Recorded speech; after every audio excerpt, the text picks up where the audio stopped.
Hi, my name is Grace Shalom Hopkins and welcome to another episode of Spin Weekly. Today we are talking about blended top, blended roving. Hi, my name is Grace Shalom Hopkins and welcome to another episode of Spin Weekly. Today we are discussing a potential fiber industry fad. That was a little hard to say. And that would be blended top. Blended top is honestly not something I'm all that enthused about. I have seen it and it seems to have exploded. Everybody on their cow in the last 6 months has started to be like getting custom blended tops and the colors are beautiful. But okay, honestly, here's my thought. The most boring fiber is merino. The most boring dye job is a solid. The most boring dye job is a commercially dyed solid. And so that makes the second most boring spin in the world after commercially dyed solid roving, blended top, right? But I've been seeing some really interesting blend choices crop up recently. So I'm seeing things like alpaca and flax and silk. Silk, I mean, that one came first because everybody wants to put silk in everything. But like Firestar and Angelina, and I've been seeing rose, all kinds of really interesting exotic fibers being blended together with them. So I was like, maybe I could try it. So when I was putting in my order with Spin Jones, who I have linked the unboxing down below, as well as her shop, is fantastic. If you are interested in kind of like an artist study, you can compare Nanoko and Spin Jones because they set up Nanoko together, but then she left to start Spin Jones, and you can really see the influence the two had on each other in their technique, but their sense of color and style are totally different. I don't know. That's just fascinating to me. I mean, art geek. But anyhow, I was putting in my order with Spin Jones, and she has several kinds of blended top. So I went ahead and I snagged one because this one had milk protein in it, and milk protein is one of my favorite fibers. So I got it, and it's nowhere, not in a million years, near my color comfort zone. Like, if my color comfort zone is here, like mermaid, jewel tone, sexy stuff, it's over here in like pink pastel birthday cake territory, and I'm like, so I got that one because I want to push myself to try new and exciting things. And I have a lot of thoughts on it, but I will let you watch the spin first, and then I'll tell you what my thoughts are. Now, note, if you are a Patreon patron or would like to become a Patreon patron, the technique walkthrough of this video is available on Patreon. What that means is I'll do a voiceover because I used Monet effect, which is a technique from my book Roving, which I have linked down below. So I'm going to be walking the Patreon people through it step by step so they can figure out exactly what I'm doing as far as prep technique goes. However, for you guys here on YouTube, we have the music video, and you're not catching any extra footage, or you're not missing any extra footage. The only thing that's different is I've put a voiceover walkthrough of exactly what the technique I'm doing is. That's it. So don't freak out, you're not missing anything crazy. Now, with that out of the way, we're going to watch it, and then I'll tell you what my thoughts are.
Okay, so this is the yarn.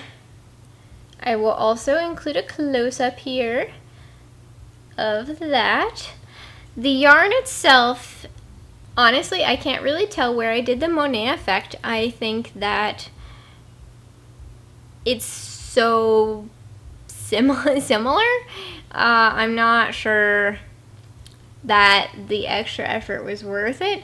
However, I did not spin a sample control sample of just the plain top spun across the top, applied back on itself to compare and contrast. However, one of my Dorset Defenders this month is getting the other 2 ounces from this, 50 grams. So if you are that person, and I don't know who you are yet because I selected all randomly, tag me in your project because I'm really curious what your take on it is. Now, with that being said, I cannot definitively say that Monet effect is always not going to work on blended top because this is just one sample and I didn't do a control. And it's not to say it didn't work, I'm just not sure if it's noticeably different.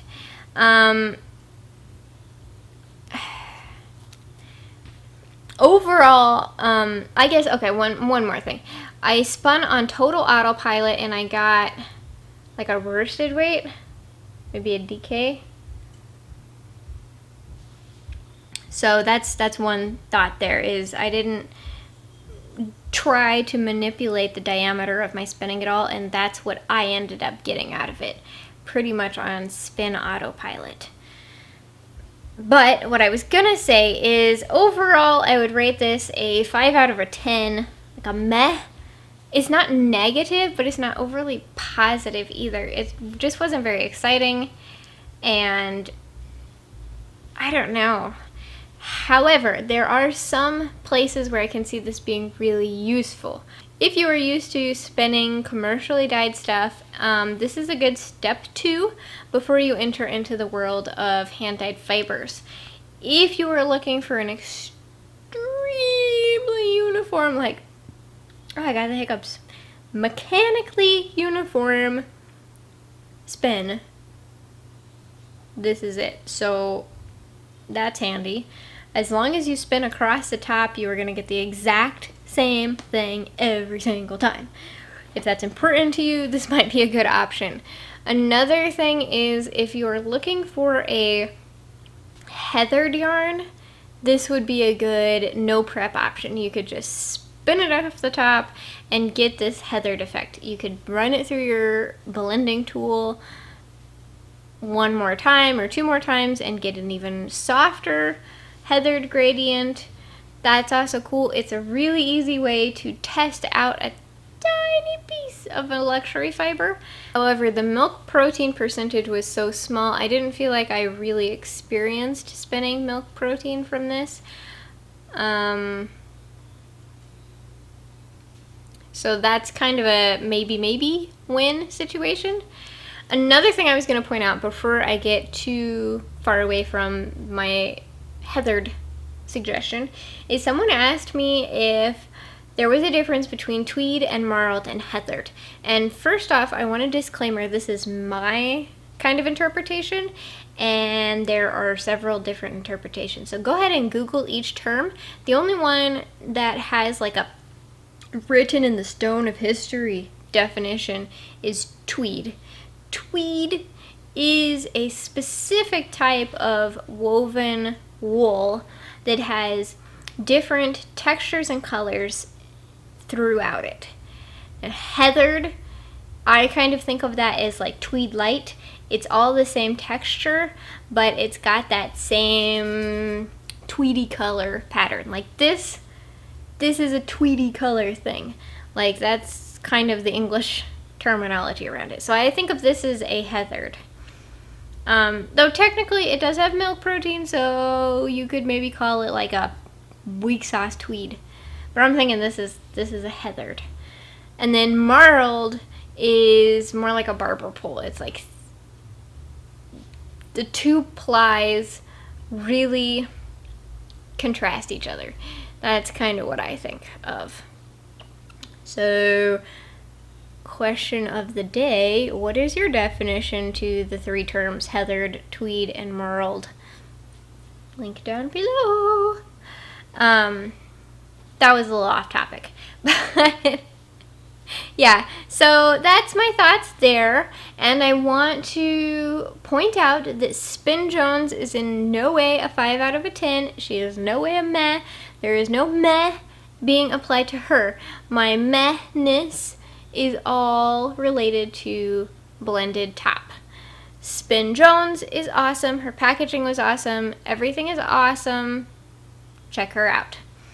So, my big question of the day, aside from our mini questionnaire about terminology, is what do you think of Blended Top? Like, do you think it's here to stay? Is it a fiber fad? What would you do with it? What do you do with it? Any thoughts and feelings you have pertaining to the topic of Blended Top, let me know in the comments down below. And if you liked this video, hit the like button. If you have any thoughts, answer the questions we've already talked about in the comment section. And if you like these type of fibery shenanigans, go ahead and subscribe so you don't miss any of them.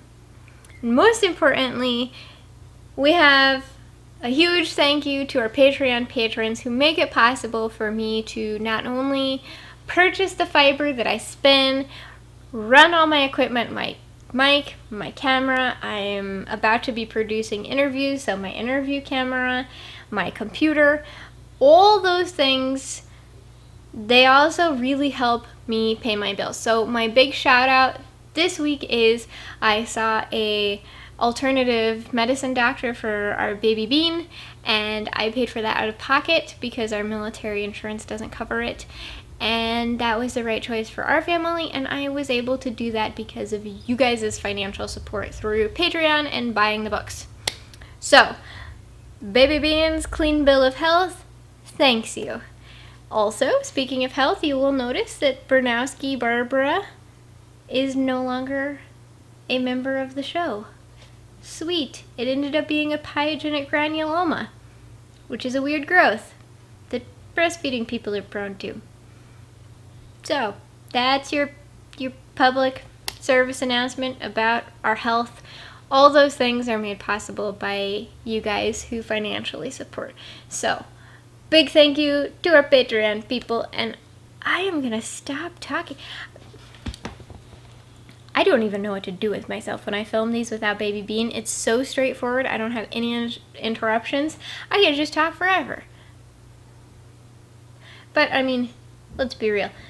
You guys watch this for Baby Bean, right? I mean, she is the real host of Spin Weekly. Alright, I'm really saying goodbye now.